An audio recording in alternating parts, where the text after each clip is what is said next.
Hello, welcome to a new unboxing. Today will be a new quadcopter. This is the brand Mould King. It's the first time I'm reviewing their products. The exact reference is Super S of or the 33041. Okay, so it takes the shape of the DM007, if you can remember well. Kind of. It comes in white edition or in black editions. So what you will find in this box, here is the quadcopter itself.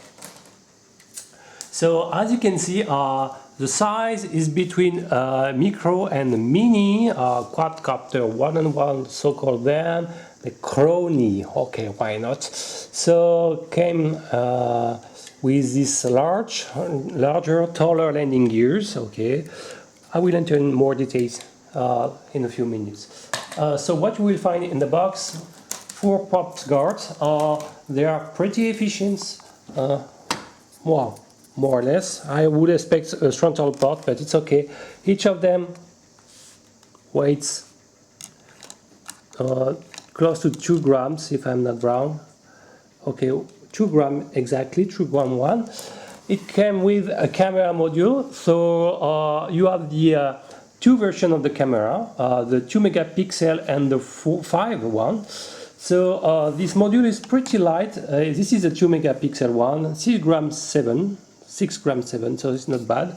And associated with, you have a micro SD card of 4 gigabytes. Okay, so it's pretty easy to install. The connector, you have a classic power, and I guess the yellow is to trigger the camera recording or photo shooting. So it comes with this USB charging cable, ending with a micro LODI connector, a tiny screwdriver. Okay, it comes with this USB micro SD card reader. Okay, great, and come with this LiPo, which is a one-cell cellule, of course, with the micro LODI connector, and announced to be 300, I can read well, 80 milliamps per hours. No discharge rate indicated.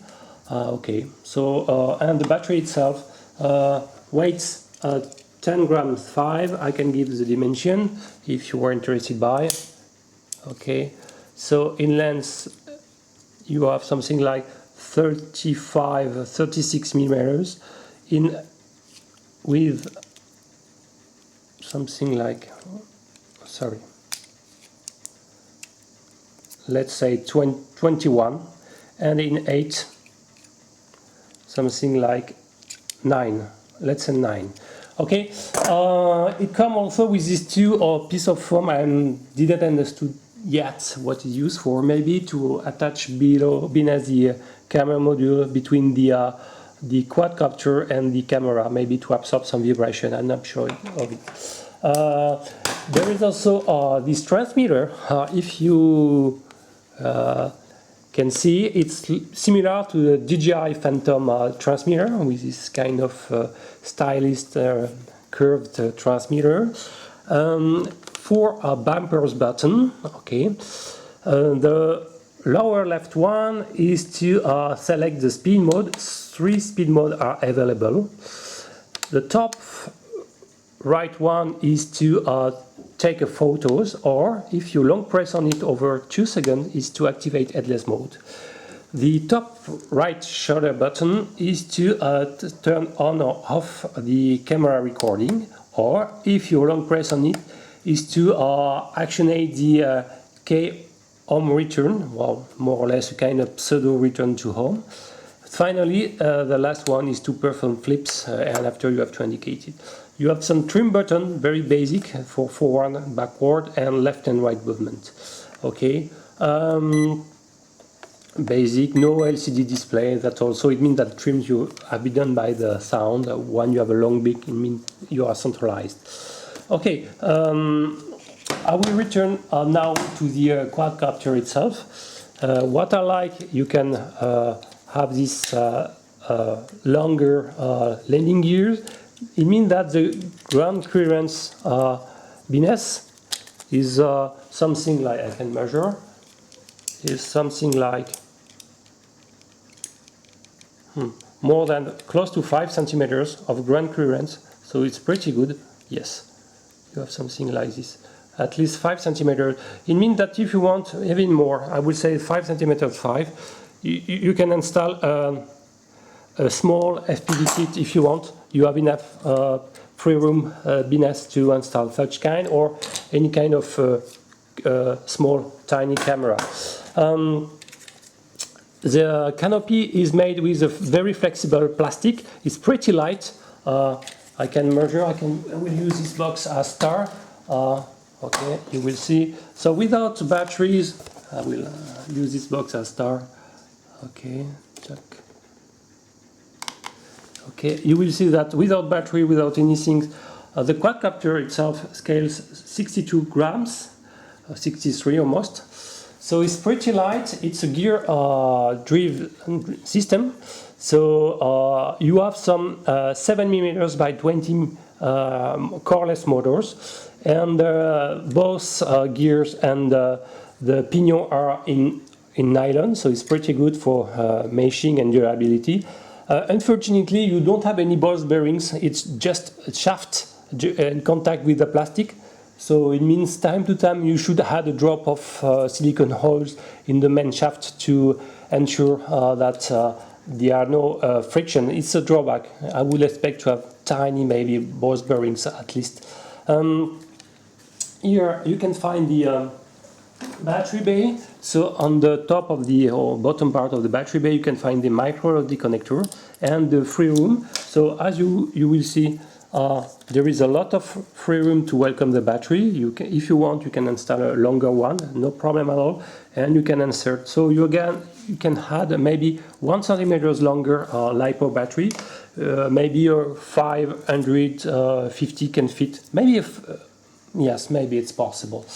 You have some, I can turn on, you have some LEDs on, of course, so allowing a kind of night flying. So blue on rear, green on front, not bad. They are very bright but not so visible because there are no plastic to diffuse the light. So they are very localized light. Okay. What I can say more, you can find the camera connector on the side, a 3-pin connector. Okay, and the internal part of the flying controlling board, the radio chip is LT5910.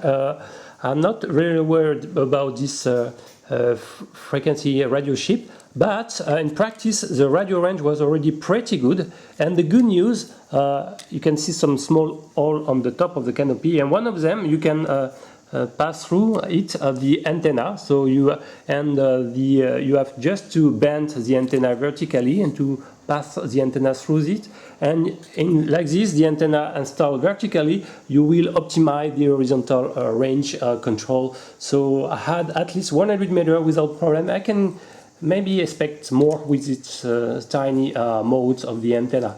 So really it's light, it's compact, a lot of ground clearance, the radio range is really great, and the props are very large for the size compared to the size of the quadcopter. So immediately, as soon as you're flying with, you can feel a lot of vertical punch compared to the DM007, which is a direct drive system, even with the 2S motorizations. Unfortunately, the side of the props and the direct system was not offering a very good punch, but was not bad. But this one is even better. So I like it. What I can say more? Well, the 3-speed modes are great. The beginner mode is slow. All the rates are proportional. Yaw, rudder, elevation, and aileron are proportional. That's good. And the third mode offers a crazy yaw mode. You will see on the video. It's spinning so fast, so it's more an acrobatic mode. So the intermediate mode is pretty good to fly, to perform large and fast banking and turning. So it's really, the intermediate mode is a nice one. Well, what I can say more? Well, the radio control, so I don't like so much the sticks, they are very short, but you can remove them and install a larger one if you want. You just need to clip a new one. It's not a problem. So it's pretty good. On the other hand, you can really grab it very easily. I will now make a small demo flight. So I will enter the LiPo. I will fly without prop guard install. Is not my usual. Oh, I can give the weight with the LiPo install, maybe. Okay. So with the battery, the quadcopter. Oh, sorry, I have to talk. Sorry, I have to put again the box. Yes. So with the battery install, the weight climbed to 73 grams. Okay, and if I had the camera, you don't exceed 80 grams, which is pretty good. Really pretty good for. It's something like maybe 10 grams lighter, 20 grams lighter than other equivalent models. So it's pretty good. I will fly without the camera to give you an indication, but in my outdoors video I already takes snapshot videos to show how the quality. The camera quality is good, it's not a bad 2 megapixel, but the field of view is quite narrow. You have something like 60 degrees of field of view. Out of the box is almost zero free, and maybe by installing this piece of foam you can even more reduce the jello's effect, so it's pretty good. It's not a really bad model, for 2 megapixels. It's HD ready, so filming in 720p. Just the narrow field of view is maybe the drawback, and while the camera lens mount is pretty narrow, it's 5.5 millimeters, so it's pretty hard to find compatible wide lens. Okay, that's a drawback. Maybe you can install it. I will try to find a compatible one. So you have to turn on the radio. To harm the quadcopter is classic. You have to push up and down the quadcopter. You can hear a beep and the radio LEDs become solid. How to calibrate gyros? You have to push both sticks, the left stick in the lower left and the right stick in the lower right. Okay, and you can hear a beep. It's working. Maybe no, it's not working. So it's the way to calibrate gyros. You have a fast flashing. Okay, let's go in a beginner mode. So this is a beginner mode, and the yaw rate is already pretty good. It's very, very stable. It's very punchy. You can see it's very, very punchy. I like it a lot. So let's see in intermediate mode. The yaw is even faster. And now the crazy mode.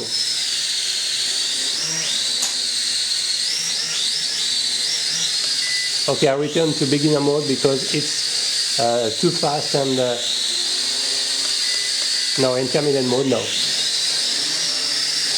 It's pretty agile. I like it a lot.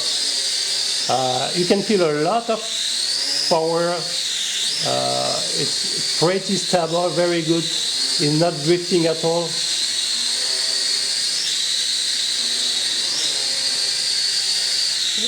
You have to play with the throttle because it's very powerful. So it's hard to find the right. It's so powerful. I think I can take off at. Oh, sorry for the landing. I think I can take off at 40%, even less of throttle, so it's pretty powerful. Really, I like it. Okay, so I will just invite you to check my outdoors video of this model. I will stop the exhibit, indoors exhibit, and I will conclude about this quadcopter. Well, I will make short. I really like this quadcopter. For me, it's a nice surprise. I saw probably only qualities. Okay, there are some drawbacks I will also list, but among the qualities, it's a light quadcopter, very stable and nice flyer for all the 3 modes, from beginners to acrobatic in the expert mode. Really, I like it. It's powerful, a lot of vertical punch. You can carry a camera like this without problem. If you want, you can install a 808 camera without problem. It's not at all. You can probably install a larger LiPo to extend your flying duration. The flying duration without the camera is something like 6-7 minutes, and go down to 4 and 5 with the camera installed. Okay, so it's already pretty good with this 380 milliamps per hour LiPo. The control range is great, and even better when you install the antenna like this. The night flight capacities are correct, maybe not the best one, but you can fly it at night, it's still visible. Well, I like the size of the landing gears. You can install any kind of camera or a small FPV kit. Okay, my 2 concerns, or 2 or 3, are the non-presence of ball bearing in the shaft. Okay, so time to time the friction will be more and more pronounced versus time, so you will have to check this part. What I don't like also, maybe it's a little bit hard to remove time to time the LiPo, so you have to be aware, or you have to recharge your LiPo with the battery already installed in the quadcopter. What I can say, it's more about the camera module. It's not a bad one, you will see, but I just regret the narrow field of view, but it's true for most of toys quadcopter. Well, it's a very nice surprise for me. It's an ideal quadcopter from beginners. It's very pleasant. Really, I like this model. I strongly advise it, and it's durable because the plastic is soft, and since it's pretty light, you can absorb well the major type of crashes. So a good model. Really, I like it. I hope this model will be more popular. Thank you for watching. If you like my video, please submit. If you like my channel, please subscribe. Bye bye.